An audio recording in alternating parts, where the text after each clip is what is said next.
To improve veterinaries' healthcare in remote regions, the Animal Resource Development Department introduced a healthcare initiative in 2022-23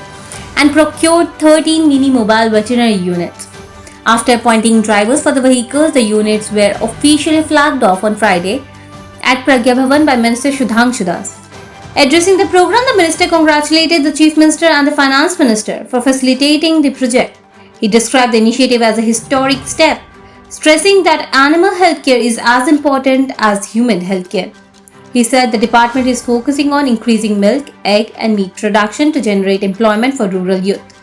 The minister also highlighted that production of milk and eggs has increased significantly over the past decade, while Tripura has become self-sufficient in meat production. এই যে চিকিৎসা পরিষেবা আমরা মনে করি মানুষের সুস্থতার জন্য যতটা গুরুত্বপূর্ণ উদ্যোগ গ্রহণ করা উচিত ঠিক তেমনি ভাবে পশু পাখি অসুস্থ হলে তাদের জন্যও অনুরূপ উদ্যোগ গ্রহণ করা উচিত সেই বিষয়টাকে মাথায় রেখে আমাদের কিন্তু এই যে হেলথ কেয়ার ফ্যাসিলিটি সেটাকে আমরা ডেভেলপ করেছি এর বাইরে কি